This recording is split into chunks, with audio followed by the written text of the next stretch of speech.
പിതാവിൻ്റെയും പുത്രൻ്റെയും പരിശുദ്ധാത്മാവിൻ്റെയും നാമത്തിൽ ആമേൻ. ഇന്ന് ജൂൺ 12 വ്യാഴാഴ്ച. നമുക്ക് പ്രാർത്ഥിക്കാം. അമ്മേ പരിശുദ്ധമ്മേ, അമ്മേ പരിശുദ്ധമ്മേ, ദൈവമാതാവേ, കൃപാസനത്തിലൂടെ ഞങ്ങൾക്കും ഞങ്ങളുടെ ദേശത്തിനും അമ്മ മധ്യസ്ഥം തേടി തന്ന എല്ലാ അനുഗ്രഹങ്ങൾക്കും കൃപകൾക്കും ഞങ്ങളിപ്പോൾ ഹൃദയം നിറഞ്ഞ നന്ദി പറയുന്നു. അമ്മേ പരിശുദ്ധമ്മേ, ദൈവമാതാവേ, 2004 ഡിസംബർ 7 ഉച്ചകഴിഞ്ഞ് 2:30 കൃപാസനത്തിൽ സംഭവിച്ച അമ്മയുടെ പ്രത്യക്ഷപ്പെടലിനെ കുറിച്ച് തിരുസഭയ്ക്ക് സമർപ്പിച്ചിരിക്കുന്ന പഠനരേഖകളുടെ സഭാത്മകമായ പഠനം ആരംഭിക്കുവാൻ ഞങ്ങൾ പ്രാർത്ഥിക്കുന്നു.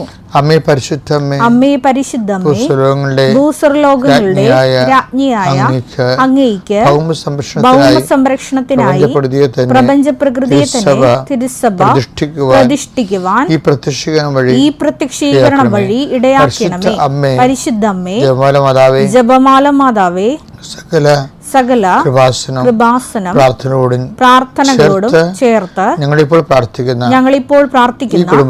ഈ കുടുംബത്തിന്റെ പ്രത്യേക നിയോഗം. ഇന്നത്തെ നിയോഗം പറ മക്കളെ.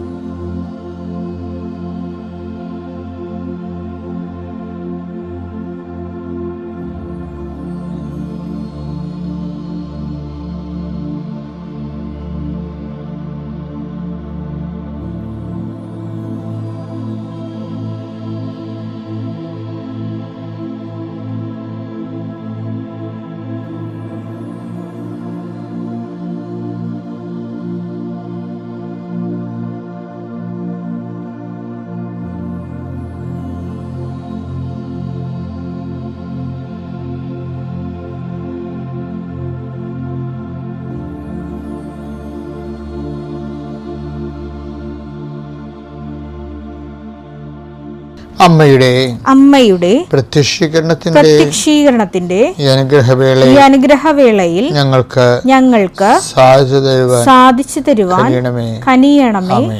ആമേൻ. വിശ്വാസ പ്രമാണം. സർവശക്തനായ പിതാവും ആകാശത്തിന്റെയും ഭൂമിയുടെയും സൃഷ്ടാവുമായ ദൈവത്തിൽ ഞാൻ വിശ്വസിക്കുന്നു. അവിടുത്തെ ഏകപുത്രനും ഞങ്ങളുടെ കർത്താവുമായ ഈശോമിശിഹായിലും ഞാൻ വിശ്വസിക്കുന്നു.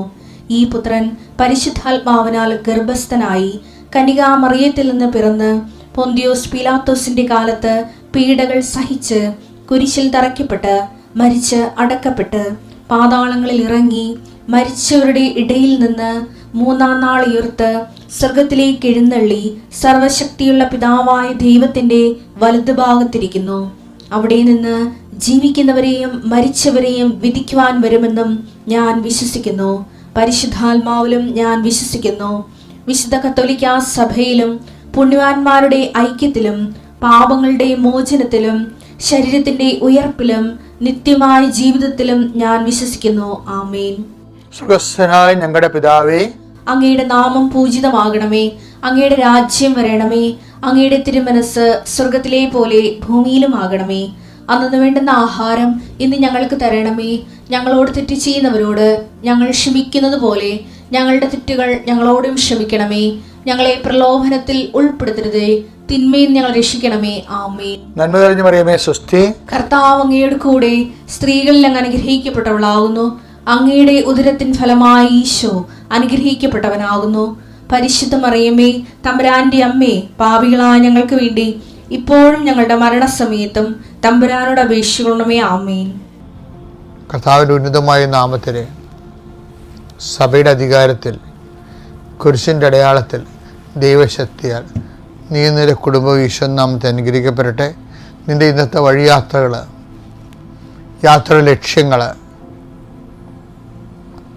അതിൽ നിലനിൽക്കുന്ന തടസ്സങ്ങൾ കർത്താവിനെ നീങ്ങിപ്പോട്ട് പ്രാർത്ഥിക്കുന്നു. നീ ഏറ്റെടുത്തിരിക്കുന്ന ഉത്തരവാദിത്തങ്ങൾ അത് ചെയ്തു തീർക്കുന്നതിന് വേണ്ടി പലരുടെയും സഹായം നിനക്ക് ആവശ്യമുണ്ട്. ആ വ്യക്തികൾക്കെല്ലാം രോഗവും ക്ഷീണവും പ്രയാസങ്ങളുമാണ്. അവരെല്ലാം കർത്താവ് സന്ധിക്കുകയും അവർ നിന്നോട് സഹകരിക്കുന്നതിന് വേണ്ടി പ്രത്യേകമായ കൃപയുണ്ടാകാൻ വേണ്ടിയിട്ട് പ്രാർത്ഥിക്കുന്നു. എൻ്റെ കർത്താവിൻ്റെ നാമത്തിൽ സഭയുടെ അധികാരത്തിൽ കുരിശിൻ്റെ അടയാളത്തിൽ നീ അനുഗ്രഹിക്കപ്പെടുമ്പോൾ വല്ലാത്ത മടുപ്പാണ്. ഒന്നും ചെയ്യാൻ തോന്നണില്ല, ഒരു കാര്യവും ചെയ്തിട്ട് ഒരു കാര്യവും ഇല്ല എന്ന് വിചാരിച്ചുകൊണ്ട് മനസ്സിടിഞ്ഞിരിക്കുന്നവരുണ്ടാകും. കർത്താവിൻ്റെ വിശുദ്ധ രക്തം തളിക്കപ്പെടുകയും നീ പുനർജീവിക്കുകയും ചെയ്യട്ടെ പ്രാർത്ഥിക്കുന്നു. അമ്മേ, ഇന്ന് ആശുപത്രി പോകുന്നവരെ സമർപ്പിച്ച് പ്രാർത്ഥിക്കുന്നു. ഇന്ന് പണ സമ്പാദനത്തിന് വേണ്ടി പോകുന്നവരുണ്ട്. കൊടുക്കാവുന്നും കിട്ടാവുന്നും പറഞ്ഞ പണം വാങ്ങിക്കാൻ പോകുന്നവരുണ്ട്. അവരുടെ ആശങ്ക അവിടെ ചെല്ലുമ്പോൾ അവർ വാക്ക് മാറല്ലേ എന്നായിരിക്കും. കർത്താവേ, നീ കൂടെ പോണേ, നിന്റെ ദൂതനെ അയക്കണമെന്ന് പ്രാർത്ഥിക്കുന്നു.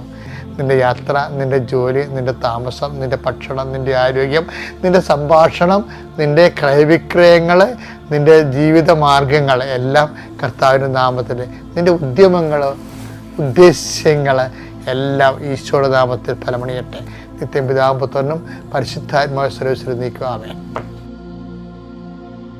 ഈ നെഹേമിയ 8-ാം അധ്യായം 8-9 വാക്യങ്ങൾ വായിച്ചേ. അവർ ദൈവത്തിന്റെ നിയമഗ്രന്ഥം വ്യക്തമായി വായിച്ചു. അവർ ദൈവത്തിന്റെ നിയമഗ്രന്ഥം വ്യക്തമായി വായിച്ചു. ജനങ്ങൾക്ക് മനസ്സിലാകും വിധം ആശയം വിശദീകരിച്ചു. നിയമം വായിച്ചു കേട്ട് ജനം കരഞ്ഞു. ജനങ്ങൾ കരഞ്ഞു. ഇതിനെ നമ്മള് കണ്ണീരിൻ്റെ കൃപാവരം എന്നും പറഞ്ഞ് നമ്മുടെ കരിസ്മാറ്റിക് തിയോളജിയിൽ, ബിബ്ലിക്കൽ തിയോളജിയിലുള്ള ഒരു ഭാഗമാണ്. വരവുണ്ട്. ചിലർക്ക് വരം കൊടുക്കുന്നത്, ചിലർക്ക് രോഗശാന്തി വരം ഉണ്ടാവും അല്ലേ, ചിലർക്ക് ഭാഷാവരം ഉണ്ടാകും. അതുപോലെ തന്നെയുള്ളൊരു വരമാണ് കണ്ണീരിൻ്റെ വരം. കർത്താവിൻ്റെ വചനം കേൾക്കുമ്പോൾ ഞാൻ ഇപ്പോൾ അത് കണ്ണീരിൻ്റെ വരം ഈ ബൈബിൾ വിശ്വസിക്കുന്ന എല്ലാവരും കിട്ടുമെന്ന് തോന്നുന്നു, നല്ലവണ്ണം ദൈവത്തെ സ്നേഹിക്കുന്നവർ.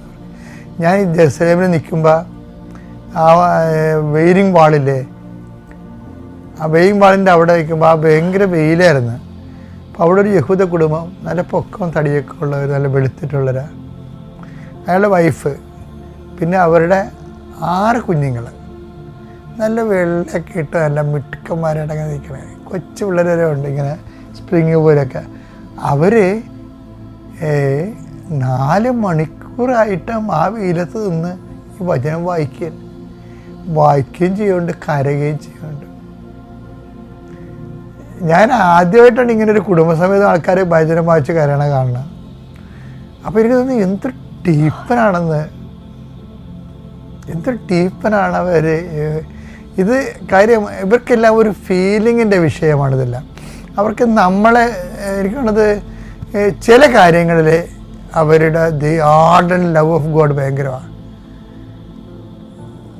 പക്ഷെ അത് മറ്റു മനുഷ്യരിലേക്ക് അവരത് പാസ് ചെയ്യുന്നുണ്ടോയെന്ന് അറിയത്തില്ല. കാര്യം അല്ലേ പിന്നെ നല്ല സമരക്കാരൻ്റെ കഥ പറഞ്ഞപ്പോൾ യഹൂദന്മാരുടെ കൂട്ടത്തിൽ നിന്ന് ആരും എടുത്തില്ലല്ലോ, യേശു സമരക്കാരല്ലേ എടുത്തത്. അത് വേറെ വിഷയം. പക്ഷെ ഇതുപോലെ തന്നെ സങ്കീർത്തനം എടുത്ത് 122 എടുത്ത് കർത്താവിന്റെ ആലയത്തിലേക്ക് നമുക്ക് പോകാമെന്ന് അവർ പറഞ്ഞപ്പോൾ ഞാൻ സന്തോഷിച്ചു. കണ്ടാ നോക്കിയേ, അവർക്ക് ഈ കർത്താവിൻ്റെ ആലയം എന്ന് കേൾക്കുമ്പോൾ തന്നെ സന്തോഷം, വചനം വായിക്കുമ്പോൾ സന്തോഷം കൊണ്ട് കരച്ചിൽ, ഇങ്ങനെ വികാരോജ്വലമായ ഒരു സംഭവമാണ് ദൈവസമാഗമം എന്ന് പറയുന്നത്. അത് ശരിക്കും പറഞ്ഞാൽ അതിൻ്റെ ഒരു 100 ഇരട്ടി കരച്ചിൽ വരേണ്ടതാണ് നമ്മൾ ദിവ്യകുർബാന സ്വീകരിക്കുമ്പോൾ. അത് അതിനേക്കാൾ ഭയങ്കരമല്ലേ.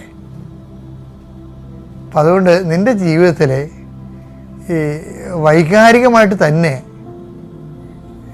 ദൈവ ആഭിമുഖ്യങ്ങളെ വളർത്തിക്കൊണ്ടുവരാൻ വേണ്ടിയുള്ള ദൈവമായിട്ട് ഇൻറ്റിമസി കീപ്പ് ചെയ്യാൻ നമുക്ക് ശ്രദ്ധിക്കാം.